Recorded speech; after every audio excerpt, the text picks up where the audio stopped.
So thank you, Phoebe, for sort of dusting me off and getting me back out, because I love writing stuff and reading it, and so it's nice to be back.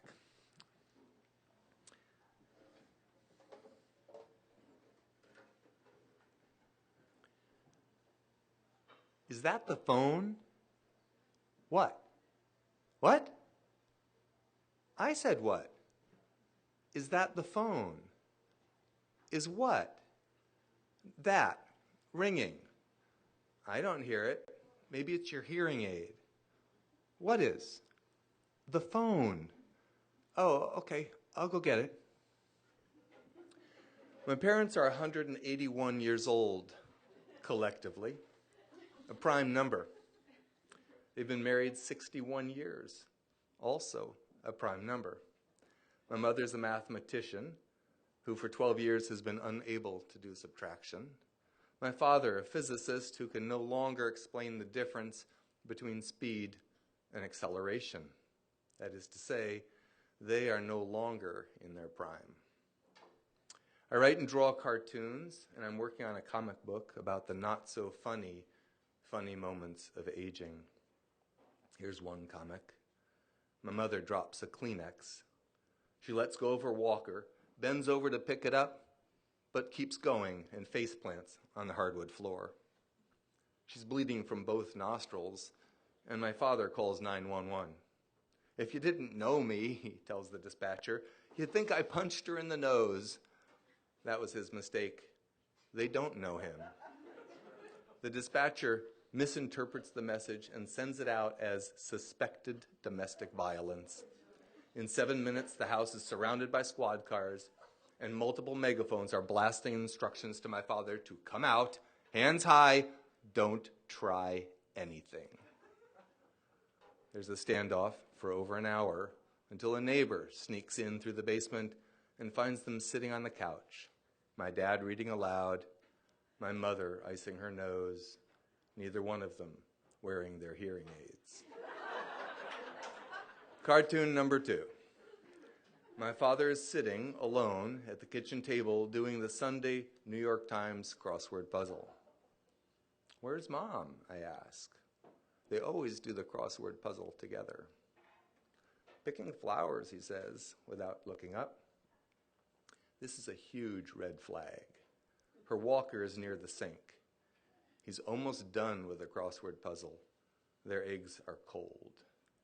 I head outside, expecting to see her struggling up the hill with an armful of ferns and white roses. Instead, I'm distracted by a huge beetle flipped over in the lawn, a tangle of arms and legs flailing, desperately grabbing at nothing. I remember as a kid flipping them over and watching them squirm and spin hopelessly, almost recklessly, until by chance they'd strike a blade of grass and flip upright. And once up, they would walk away as though nothing had happened at all. I reached down and helped my mother, the human beetle, stand up. Can you clip me a few of those white azaleas, she asked. I tried to reach them myself, but the yard's a lot steeper than it used to be. Cartoon 3. My parents lose their keys somewhere between the driveway and the front door. They retrace their steps a few times back and forth. They sit on the stoop until it gets dark. Still no keys. They don't remember the spare key they hid under the brick near the spigot, but my mother does suddenly remember a spare set she has inside. She heads around back and tries to squirm in through the doggy door. At 91 years old, she reaches through, twisting, turning, and somehow manages to get her shoulders in, and then, pushing sideways against the wall, she scoots in until suddenly she jams at the hips. She can't get in. She can't get out. And my dad, ever patient, is still sitting on the front stoop, waiting. Because of these and many other moments, I've given my parents each their very own smartphone. I've programmed the phone so when my father tumbles down the stairs and my mother is napping at the other end of the house, he can just press a single button to reach her.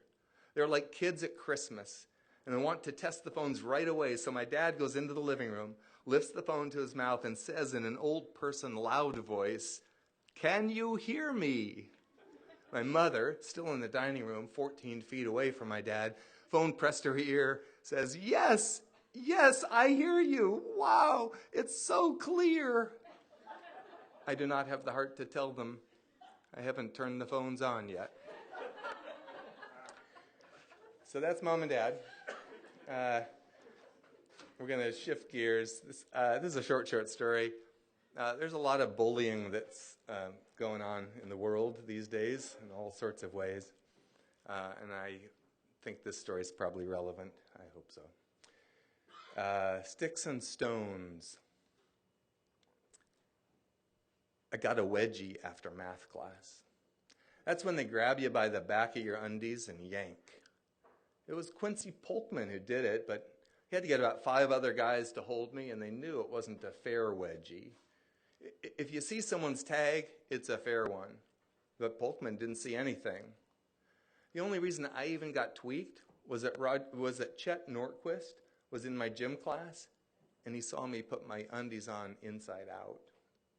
I had to wear them that way because my brother and I shared undies, and sometimes, even fresh from the wash, they had a spot on them from him.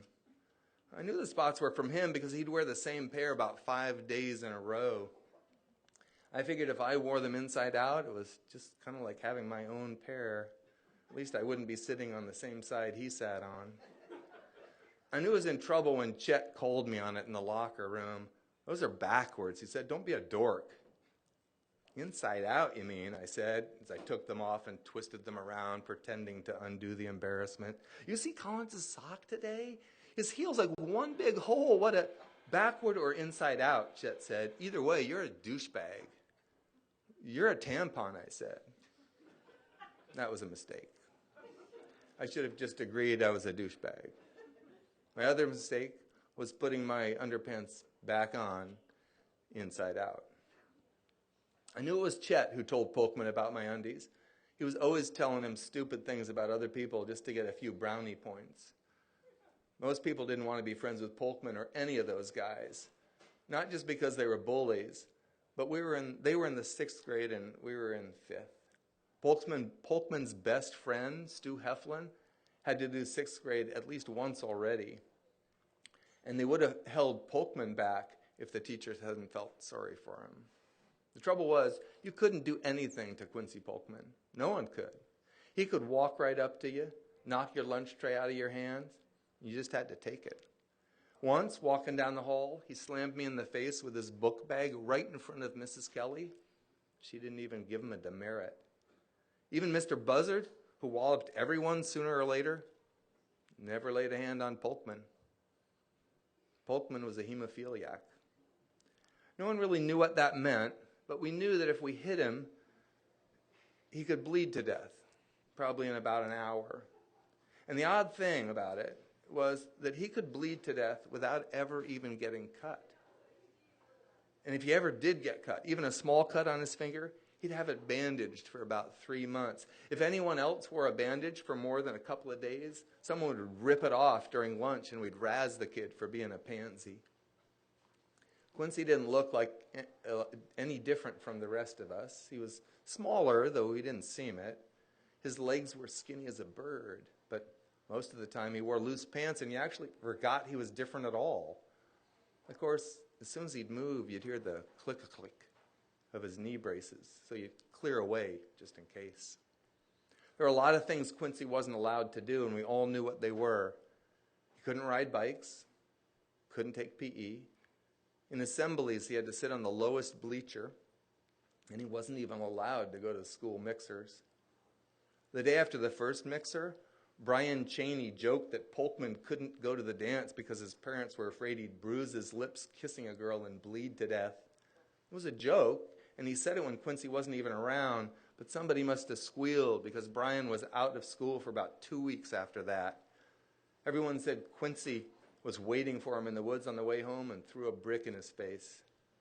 I don't think all hemophiliacs are that mean, but I think Quincy Polkman was. He lived across the street from me, but we weren't exactly friends. He hung out with Stu and a juvenile delinquent named Gus who went to private school because no public school would take him anymore. When they gave me the wedgie, Stu and Chet were holding my arms, and a bunch of other guys were holding my legs and standing around just in case I broke free. And I could have broke free from Chet easily. I was tempted to, just so everyone would know what a wuss he was. But I knew they'd all charge in and Quincy might get hurt. He knew he shouldn't be fighting with kids, but I guess he couldn't help it. Quincy got a hold of my underpants from the back and gave a good yank. It kind of cut between my legs. It burned a little, but I didn't say anything. If you screamed or cried, anyone could give you a wedgie whenever they wanted for the rest of the year. So it was pretty important to just take it. Give him a Jewy, Stu said. He is a Jew. I don't know how he knew I was a Jew. We weren't religious, so we didn't go to synagogue or anything. Last year, no one knew I was a Jew. Quincy yanked a little harder on the waistband. No, a Jewy, Stu said again. Quincy looked at him and laughed that nervous laugh that said he either didn't know what a Jewy was or it just wasn't something he could do. Maybe because we were in school, maybe because he lived across the street, or maybe because it was just too mean even for Quincy. From the front, dumb shit, Stu said. Don't you think I know that? Well, then what are you waiting for? Quincy stood for a second, looking hard at Stu. I'd never heard of a Jewy. I don't think Quincy knew what it was. I'm pretty sure Stu made it up. Maybe you're a homo instead of a hemo, Stu said. He was the only one that could say anything like that to Quincy. If he ever went to another school, he'd probably call everyone a hemo and beat them up until they bled. That was Stu. Maybe, Quincy said, and I could tell he was trying to think of something clever to say back to Stu. Or maybe Jew boy gets a Jewy, Quincy said, suddenly reaching down the front of my pants and grabbing my waistband and T-shirt together. He gave it a good yank and my undies ripped and I could feel a burning cut between my legs, but I didn't make a sound. Oh, look, someone said, Jew boy's crying. I am not, I said, but I guess I was. At least my eyes were. Gonna go home and cry to Jew, Mommy? Quincy said. I'd rather be a Jew than a hemo, I said. I know I shouldn't have said that. And Quincy shouldn't have punched me in the face. But he did. It wasn't a very good punch. It really didn't hurt at all. But suddenly there was blood all over, and everyone was shouting, fight, fight, and backing away. We were in a circle of boys, Quincy and I facing each other, and I put my hand to my face and then looked at it, but it wasn't bloody at all. And then I saw it was Quincy's hand that was bleeding, and he was backing away, also looking at his hand. Had enough, Jew boy, he said. Had enough? It's okay, I'm okay, okay. Quincy sat down kind of suddenly on the floor, and Mr. Schmidt came out of his homeroom and picked him up and carried him away to the nurse's office. I followed along. Everyone did, and Quincy kept saying he bumped into somebody and hit his hand on the locker by mistake. It was an accident. It's okay. I'm okay. Quincy didn't come back to school for about a week, and when he did, his hand was bandaged up pretty good. He didn't say anything to me. Maybe he forgot how he got hurt. I guess he was used to it, or maybe he wanted to forget, but I remembered. That was the first fight I was ever in, and I won. Sort of. Thank you very much.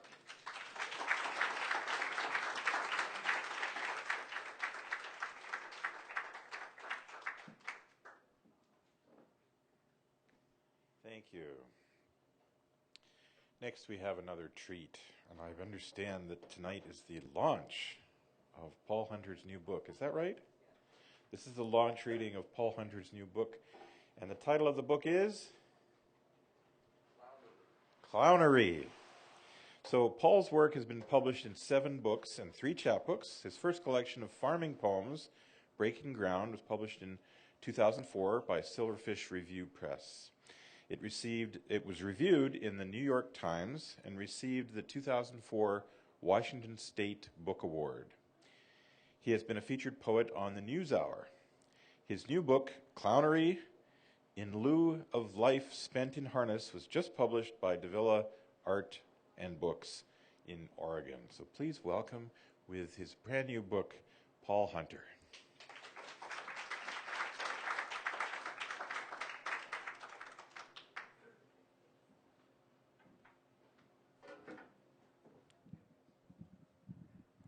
I'm going to try like hell to explain nothing.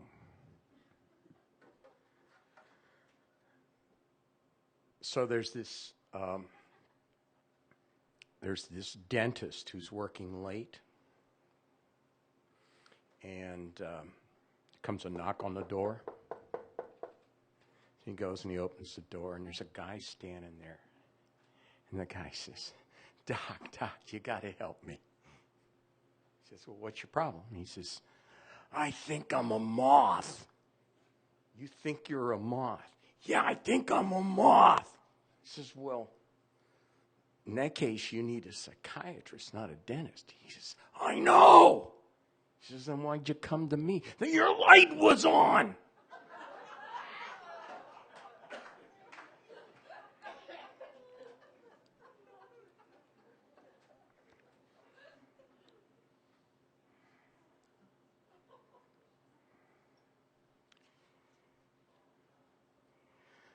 This is an autobiography. This is an autobiography. This is like an AA meeting for me. This is an autobiography. And it begins with my earliest memories. And every part in the book that is not literally my story or the story that I observed and was part of, it's in italics.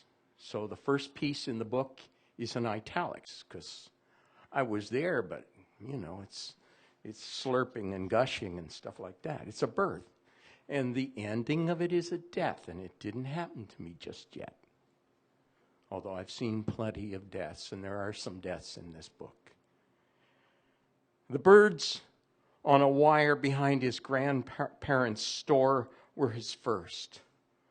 Along the gravel road of Old State Route 1, the phone lines would hum and crackle as sparrows and starlings clamped their toes on the wire, swaying in the chill wind like musical notes on a staff, spaced out or crowded together. Next spring, he would watch them fluff and preen, see where they nested and launch themselves from under the eaves of outbuildings, see them hunt bugs in the yard, pull worms from the plowed, lumpy garden. But for now, they were strung on a wire, noisy but simplified, way out of reach overhead. He would study them with his mouth open wide as any baby bird's.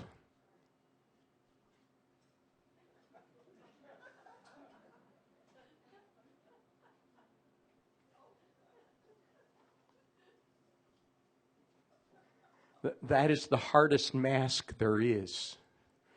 If you've never acted, try a clown nose. I can't talk with a clown nose on.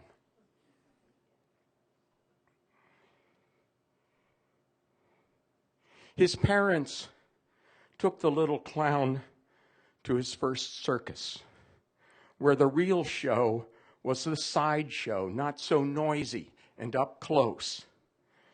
There was a lady braiding her long beard, and a tattooed man who had scribbled all over himself with colored inks, even behind his ears, between his fingers and toes. And a man with no arms who sat in a crooked high chair who made his bare feet work like hands, took out papers and makings, rolled a cigarette that he lit with a pack of matches, reached up and took his wallet out of his shirt pocket, took out a dollar bill, folded it 4 times into a tight little square, unfolded it, put it away. But the greatest thing was the elephant. His parents gave him a peanut to feed it, showed him how to hold his hand out flat. But it wasn't like feeding a donkey that could bite. Here the elephant stood bigger than the tent, practically big as the sky, and reached down with her nose like a leather fire hose, with hairs and a lip on the end of it that snuffled at him and his hand, then curled its lip and plucked the peanut, took it all the way up to her mouth. And while the little clown watched, this great wrinkly thing flapped its ears and with one huge dark eye watched him back. They were standing behind a rope, and the elephant had a chain around one ankle that went to a truck axle pounded through sawdust down into the dirt. But that was nothing. The elephant could just walk off, and his parents and everyone else here were helpless as he was to stop it. So while he shook with fear and wonder, he fed it more peanuts.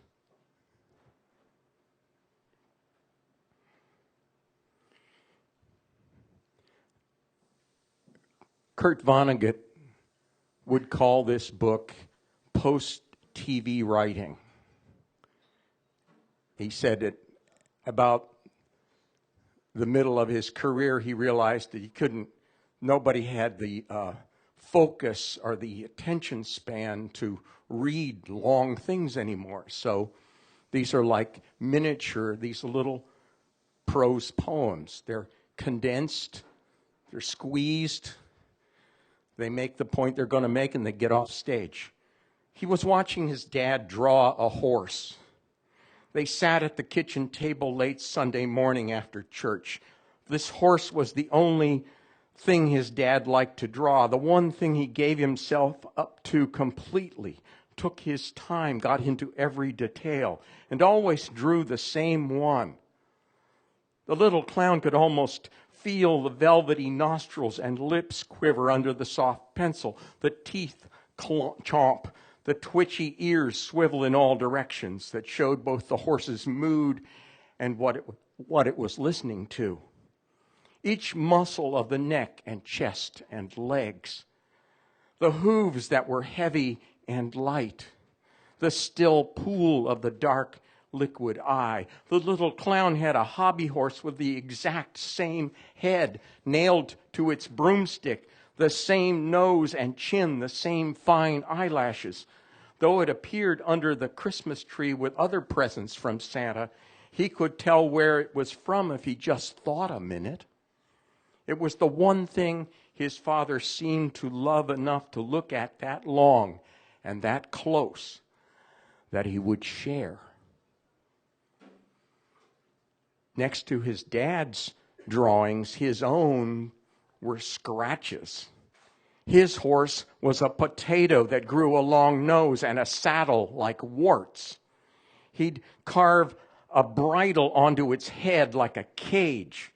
His pencil couldn't yet speckle the horse's tongue, shade the cheeks and fetlocks and knees, couldn't comb the mane or fluff the tail.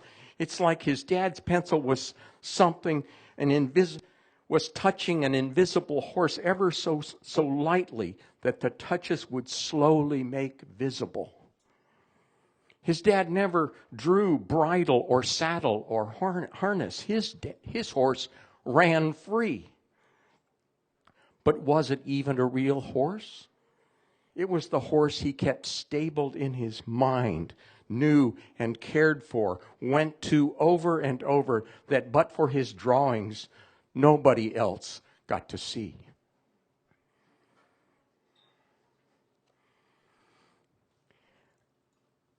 Remember, it's a little kid clown, old person clown.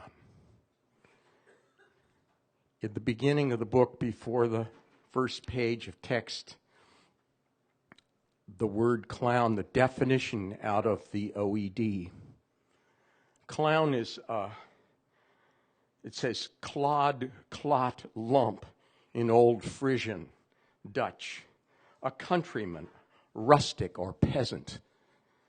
1563, the year before Shakespeare was born. For Shakespeare's whole life, what he meant by clown was a rube, a bumpkin, an innocent, a radical innocent from the provinces who came to town and got fleeced. Wasn't able to catch on very fast and got fleeced. That's what clown originally meant.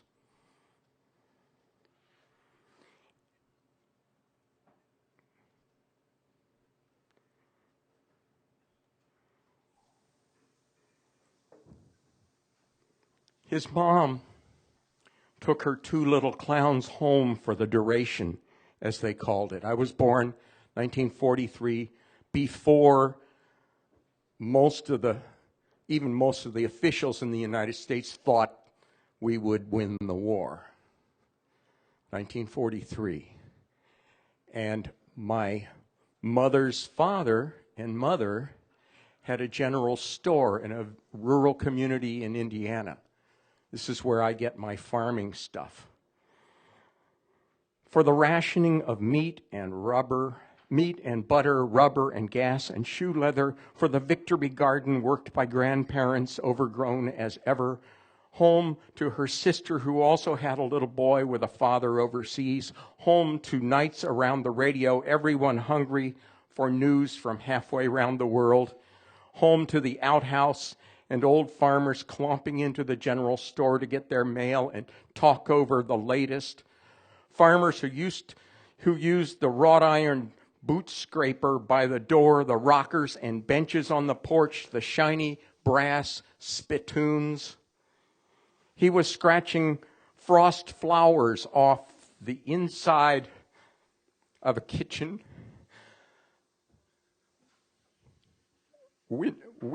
window pane when he saw his dad, dressed all in brown, climb down off a bus into a snowdrift and shoulder his duffel bag. Then one of the watchers and waiters behind him said, "Now there is something to celebrate."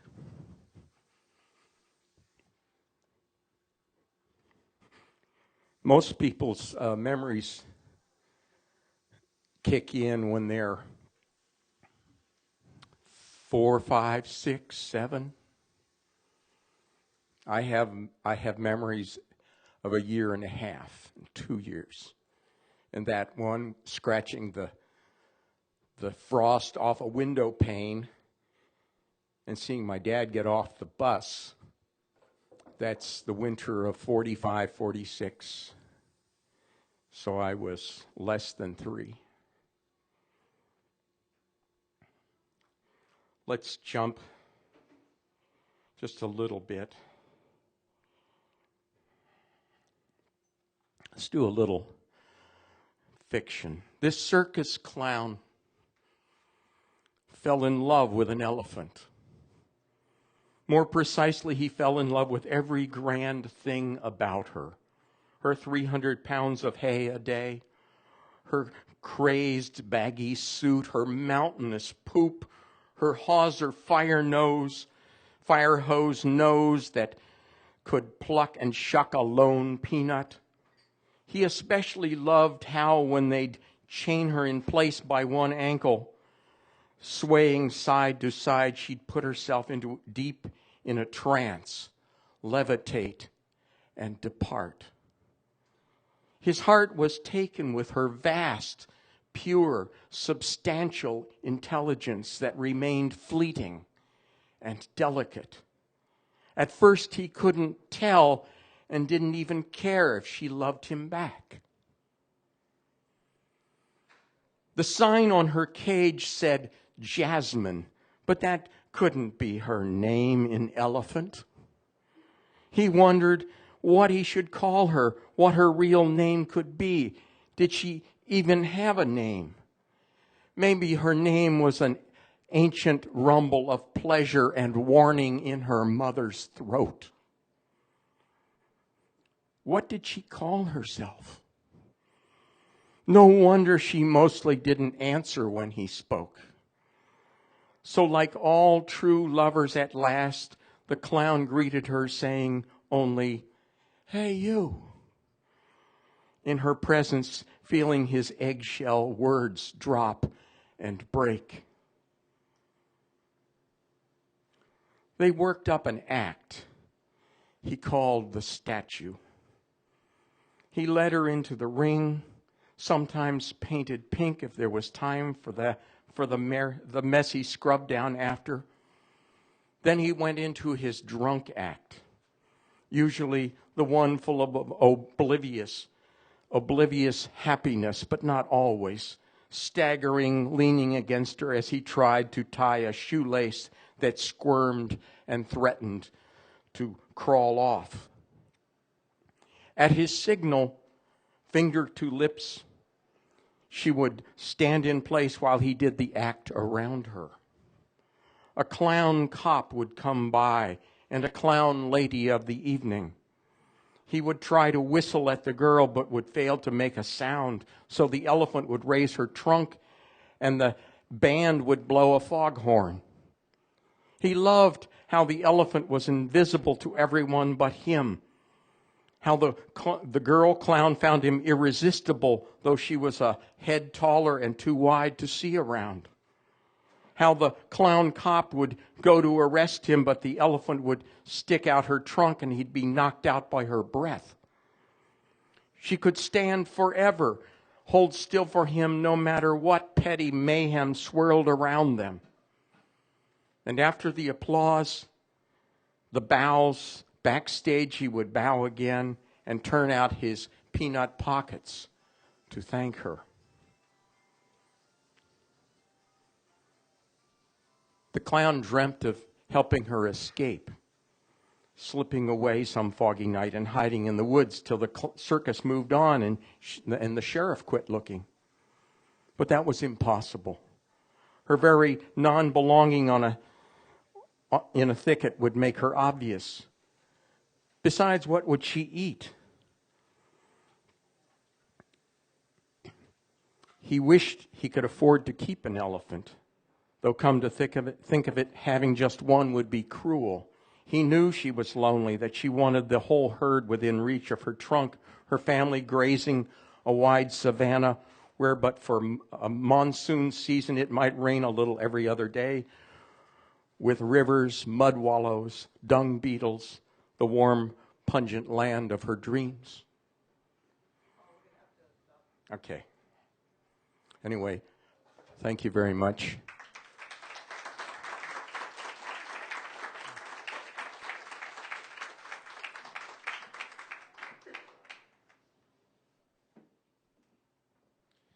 Thank you, Paul. Thank you, everyone from Raven Chronicles who could read for us tonight. Let's take a short break, maybe 3 or 4 minutes. I want you to buy something to eat or drink here, and then we'll continue with our open mic reading. We have a few people signed up. If you haven't yet signed up, please do. The sign-up sheet is right down here. And we have a question of the month. What is your favorite wild animal? So let's take a short break. We'll continue again with our open mic reading. And thanks again to Raven Chronicles.